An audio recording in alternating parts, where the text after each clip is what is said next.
Una vez que se han planteado los motivos en los que cada una de las obras históricas de Olmos fue elaborada, es momento de delimitar cuál es la obra que se abordará en este apartado. Esto es, aquella sobre la que se tienen más referencias en autores contemporáneos y que utilizaron como fuente para llevar a cabo la reconstrucción planteada. Hasta el momento se ha hablado de que fueron las obras históricas que escribió Olmos, las Antigüedades de los Indios de la Nueva España y la Suma de las Antigüedades, títulos que son propuestas personales. Pues de estas dos, ¿cuál es de la que se tienen más elementos para conocerla? La primera es la que se ha planteado como Antigüedades de los Indios de la Nueva España, título que se ha propuesto tomando en cuenta el prólogo al libro segundo de la historia eclesiástica indiana de Fray Jerónimo de Mendieta, en el que se refiere que en 1533 Sebastián Ramírez de Fuenleal y Fray Martín de Valencia encargan a Olmos la elaboración de un libro de las antigüedades de estos naturales indios. O sea, la propuesta está muy apegada a lo que nos plasma Mendieta. Líneas más abajo, el mismo Mendieta refiere que esta obra escrita por Olmos es de las antiguallas de los indios. Con estas noticias que presenta Mendieta se tiene una base para sustentar el título propuesto, mismo que viene a complementarse con la nota que ofrece Antonio de León Pinelo cuando habla del manuscrito Antigüedades de Nueva España de Fray Andrés de Olmos. Con estas referencias se ha propuesto el título de esta obra, que se extravió, al igual que las copias, alrededor de 40-41 y cuando fueron enviadas a España. A partir de la cita para hacer un epílogo o suma, toma forma la propuesta del título para la segunda obra histórica, y que se escribe entre 46 y 47 y es suma, puede ser suma, resumen, epílogo de la obra grande o de la primera obra, y la noticia de su elaboración que nos da el mismo Mendieta. Como se ha mencionado, la obra histórica Antigüedades de los Indios de la Nueva España se extravió cuando fue enviada a España. La única referencia que se tiene sobre esta obra la ofrece Mendieta, y este mismo es el que va a dar pistas sobre la Suma de las Antigüedades de los Indios, pues al hablar, aunque indirectamente, de quién le solicitó el epílogo o suma, se tiene conocimiento de que los personajes conocieron y utilizaron la segunda obra. Con lo anterior se ha delimitado que la Suma de las Antigüedades de los Indios es la obra histórica que Fray Andrés es la obra histórica de la que se tienen mayores referencias para llevar a cabo la reconstrucción planteada. Conviene saber quiénes fueron los personajes que la consultaron y cuáles fueron las circunstancias en las que se valió cada uno de ellas. Cuando Fray Jerónimo de Mendieta habla del obispo prelado a quien Olmos no podía dejar de satisfacer, se está hablando del padre de las casas. Antes de abordar esta cuestión, conviene presentar algunas referencias sobre las actividades de las casas e intentar situarlas en el contexto en las que visitó a Olmos. Las actividades en las que se desempeñó las casas son de carácter muy variado. Además de sus esfuerzos por la defensa de los indios, la gestión episcopal en Chiapas y las controversias con Sepúlveda, la mayor parte del tiempo la dedicó en viajes y la realización de sus proyectos, redacción de sus memoriales y tratados, entre estos la Historia de las Indias y Apologética Historia Sumaria. El mismo Las Casas habla del poco tiempo que ha dedicado a sus trabajos históricos, cuando refiere que, aunque ha muchos años que comencé a escribir esta historia de las Indias, pero porque mis grandes peregrinaciones y ocupaciones no la he podido acabar. A pesar de esta intención, hay que considerar que el tiempo que le dedica a sus trabajos históricos era casi nulo. No dejó de buscar materiales y allegarse testimonios. Como se comentó, la estancia de las casas en la Nueva España de 46 a 47 tiene la oportunidad para buscar información sobre la cultura náhuatl. A partir del 47, de 1547, se inicia la estancia definitiva de las casas en España. Hacia 1552 retoma su labor histórica y dedica tiempo para trabajar en su historia de las Indias, como deja constancia en el prólogo a dicha obra, cuando se encuentra en Sevilla. De esta ciudad se va al Colegio de San Gregorio en Valladolid, donde empieza la elaboración de la apologética historia sumaria. De acuerdo con Edmundo O'Gorman, el texto de la apologética como parte del libro 1 de la historia lo empieza a escribir Las Casas en 1555-1556 en San Gregorio. Con estas referencias conviene regresar a Fray Andrés de Olmos, ya que el mismo Bartolomé de las Casas, cuando habla de las exhortaciones que hacían en México los padres a sus hijos, refiere: todo lo que habemos en esta parte de la crianza de los hijos de estas nuestras indianas naciones, en los precedentes capítulos dicho, se confirma por unas exhortaciones de un otro religioso de la Orden de San Francisco me envió de la Nueva España, estando yo en España, cuando las cuales él había romanzado de la lengua mexicana, fielmente, sin añadir ni quitar cosa que fuese de sustancia, sacando sentido, no palabra por palabra, porque como él dijo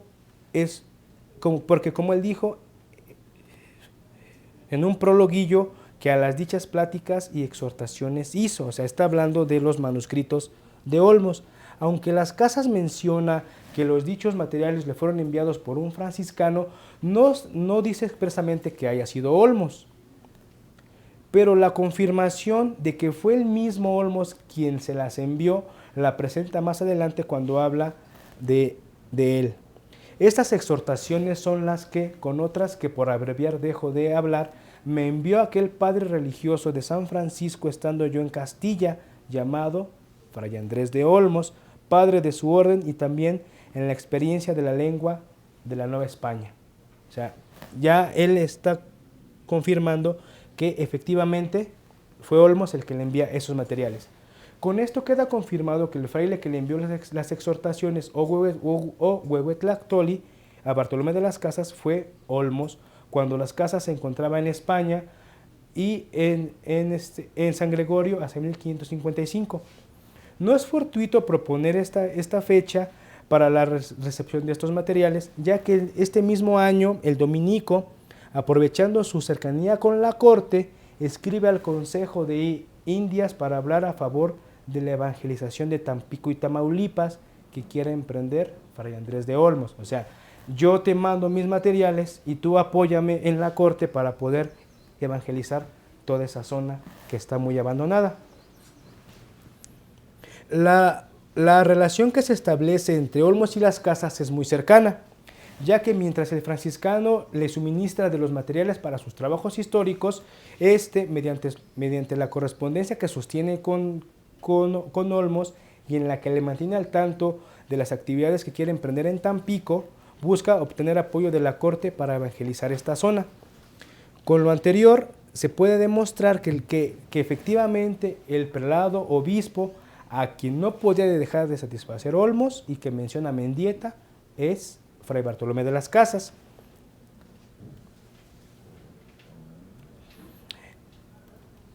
Otro personaje, Fray Jerónimo de Mendieta. En el citado prólogo del libro segundo de la historia eclesiástica indiana, Mendieta refiere que utilizó como fuente los trabajos de su hermano de orden y que él poseyó un ejemplar de la segunda obra histórica de Fray Andrés de Olmos. Cito: y yo, que esto escribo, teniendo algún deseo de saber estas antiguallas, ha muchos años que acudí al mismo Fray Andrés, como a fuente de donde todos los arroyos que de esta materia han tratado emanaban. O sea, ahí la fuente es directa. Y él me dijo que en cuyo poder hallaría esta su última recopilación, escrita de su propia mano, y la hube y tuve en mi poder. O sea, cuando Mendieta viaja hacia Tampico, es posible que ahí se lo haya dado. Además, un punto extra, ¿cuál sería? Que para estas fechas, 1563-1565, Olmos está persiguiendo libros luteranos en Tampico. Y esto está registrado en Inquisición. Es indudable que la obra de la que habla Mendieta es la suma de las antigüedades de los indios de la Nueva España. Ahora, conviene proponer cuáles fueron las circunstancias y cómo se valió de ella. Antes que nada, conviene recordar que Mendieta llegó a la Nueva España en 1554. Para estas fechas no es posible que Olmos le haya dado algo, porque Olmos ya está en Tampico. Las actividades en las que se desempeñó Mendieta lo mantuvieron alejado del ámbito en el que se desenvolvía Olmos. Por lo tanto, no es posible que el encuentro entre estos dos personajes se diera en estos años. El buen desempeño de las actividades le trajo a Mendieta algunos beneficios. Uno de estos fue el de acompañar al provincial recién electo en 1564, Fray Diego de Olarte. Es cuando Mendieta emprende el viaje hacia esa zona. Que, como él mismo refiere, yo que esto escribo, le acompañé un año y siendo provincial de esta provincia y pasando tierras muy ásperas en tierras calidísimas que son hacia Teutitlán y Tlatlauquitepec y Hueytlalpa. O sea, Mendieta llega a Hueytlalpan también. No se puede precisar el año en que Mendieta acompañó a Olarte, ya que su provincialato duró hasta 1567. O sea, del 64 al 67 se pudo haber dado el encuentro con Olmos. Lo interesante es que durante este recorrido ambos personajes llegaron hasta Hueytlalpan, lugar donde Olmos había residido desde 1554. Es posible que el encuentro entre Olmos y Mendieta se diera en un lugar cercano o en la población misma, y que fue allí donde Fray Andrés de Olmos le obsequió el ejemplar de su obra. El hecho que podría esclarecer esta situación es que por estos años de 64 a 67, años más, años menos, Fray Andrés de Olmos perseguía libros luteranos. O sea, del 64, cuando Olarte toma el cargo de provincial, a 67, es cuando está persiguiendo libros. ¿Qué tiene que hacer el provincial de la orden en Tampico? O sea, ahí sí cuadra este hecho. Y el hecho de acercarse a personas de tan alta jerarquía le sirviera para comunicarlo a las autoridades pertinentes. Una vez que se ha propuesto el tiempo y el lugar donde se pudo haber dado el encuentro entre Olmos y Mendieta, conviene dejar al primero y retomar las actividades que Mendieta emprende para permitir conocer las circunstancias en las que hizo uso de las antigüedades. En mayo de 1570, Fray Miguel Navarro, custodio de la provincia del Santo Evangelio, y Mendieta, que era su secretario, viajan a España para asistir al capítulo general de la orden que se celebraría en Florencia en 1571. Después de entrevistarse con el presidente del Consejo de Indias, Juan de Obando, Mendieta se separa de Miguel Navarro por cuestiones de salud y se va a Vitoria. No pasó mucho tiempo para que Mendieta entrara nuevamente en acción. En 1571, el general de la orden, Cristóbal de Chafontaines, después de ponderar las actividades en las que se distinguió Mendieta durante su estancia en la Nueva España, ordena por santa obediencia. O sea, aquí está la pista para que los franciscanos escriban las obras. Que tomando de cualquiera de las provincias de España un compañero a vuestro gusto, volváis a la dicha provincia del Santo Evangelio, para que de allí en adelante moréis en el convento de la misma provincia que más os agrare, y porque en los años pasados han obrado los santos religiosos de nuestra orden en la conversión de los gentiles, muchas cosas dignas de memoria os mandamos también, que por la presente, que de todo cuanto podáis saber acerca de ello, hagáis una historia en lengua española y nos la enviares en primera ocasión, para lo cual os concedemos el tiempo y lugar necesarios. O sea, le están dando todas las facilidades a Mendieta para que escriba su obra. Y el viaje que emprende Mendieta para regresar a la Nueva España es hasta 1573. O sea, adquiere el documento que Olmos le da, bueno, que posiblemente le da, y lo está guardando para una mejor ocasión. Cuando se le manda, con el mandato de escribir una historia y establecido en el convento de Santiago de Tlatelolco, es poco el tiempo que le dedica a su actividad de cronista de la orden, pues en 1574 escribe a España: yo me hallo en esta tierra, bendito Dios, con mucho más salud que en España. Entiendo en escribir una relación que el Padre Generalísimo me mandó de las cosas dignas de memoria acaecidas en la plantación de esta nueva iglesia y de los fieles obreros que han habido. Para Solano y Pérez Lila fue a partir de este momento cuando Mendieta empezó a recolectar las relaciones y las biografías que presenta en su obra, como la vida de Fray Martín de Valencia, Fray Francisco Jiménez y otros testimonios orales que le facilitaron su labor.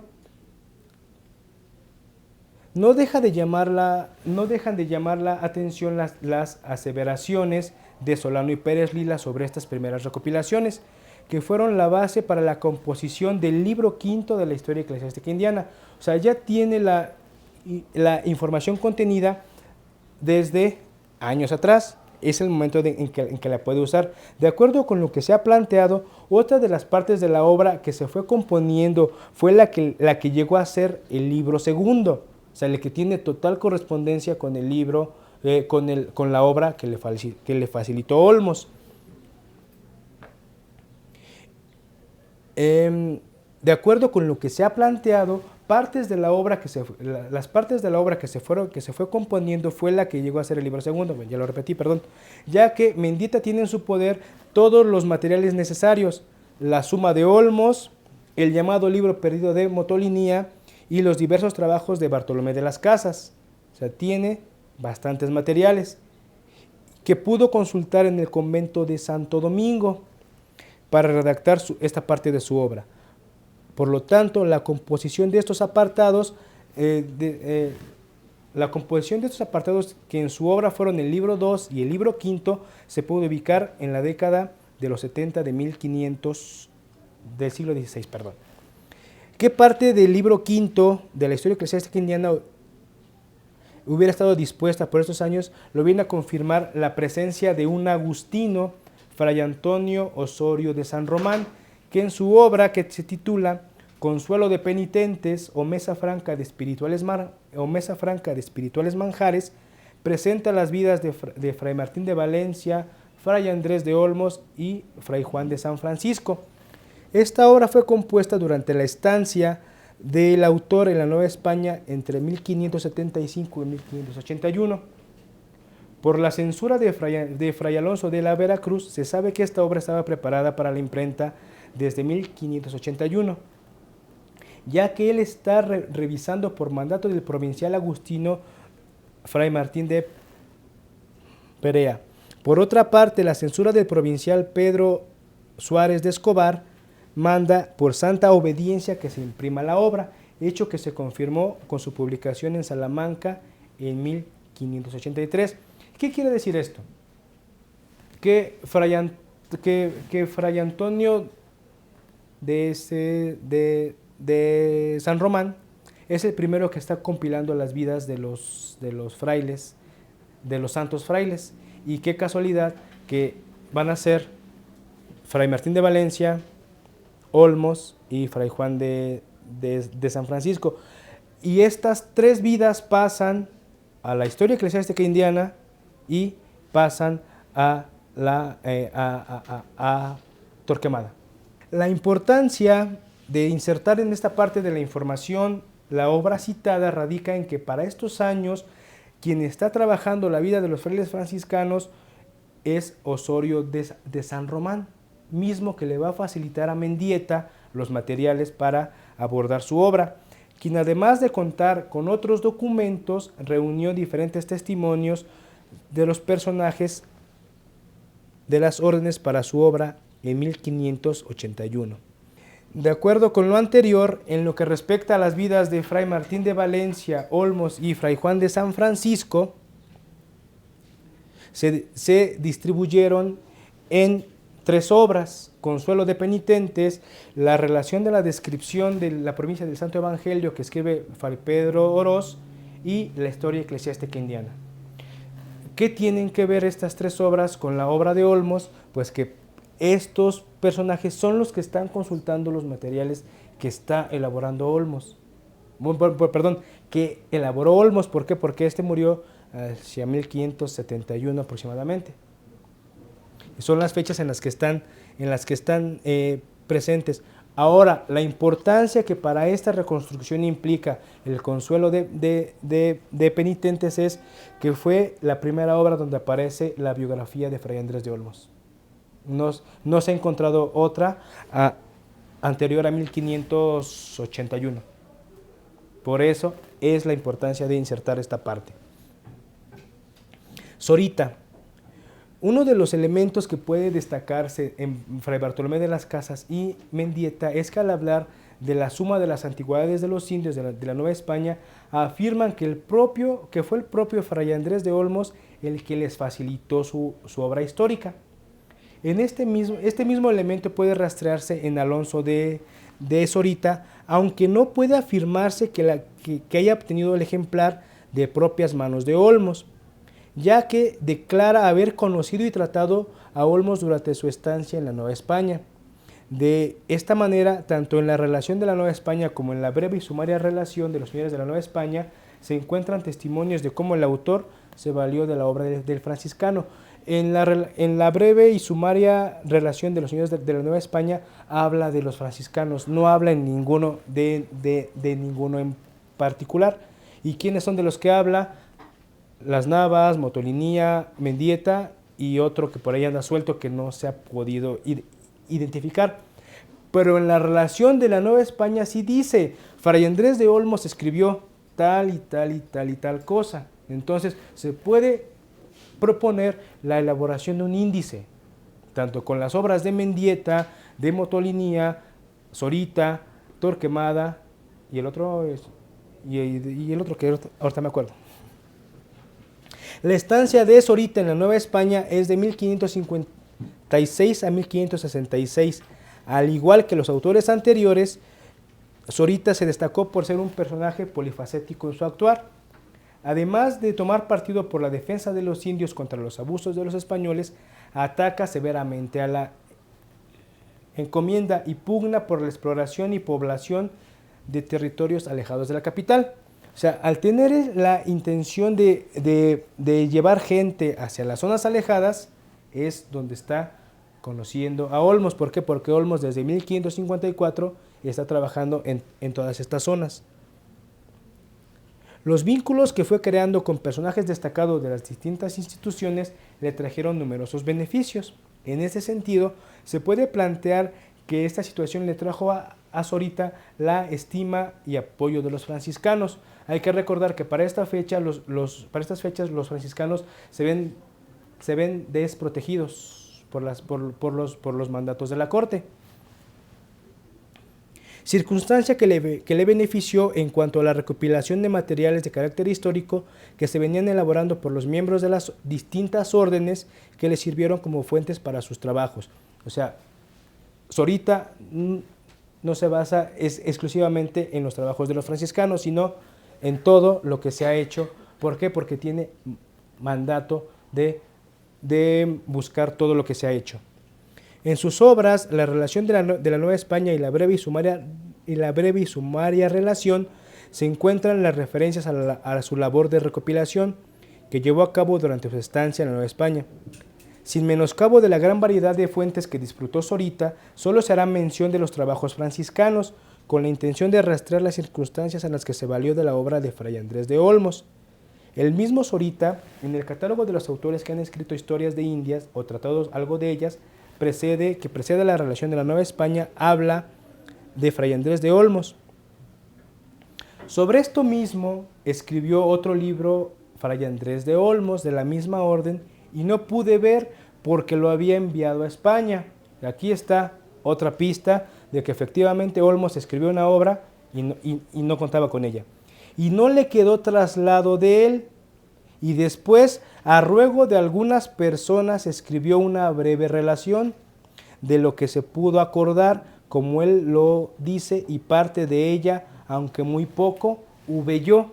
O sea, Zorita viene a confirmar lo que plantea Mendieta en el prólogo y de lo que ha hecho Olmos. O sea, habla de las dos obras. En este párrafo, Zorita ofrece noticias de las dos obras históricas de Olmos. ¿Por qué ya acabó? Donde él está planteando que efectivamente se encuentran estas dos obras históricas. Ahora, con estos elementos, ¿cómo podríamos proceder a la reconstrucción o a la posible reconstrucción de la obra de Olmos? Pues teniendo en cuenta, como lo habíamos visto en la presentación, y aquí está, para proceder a la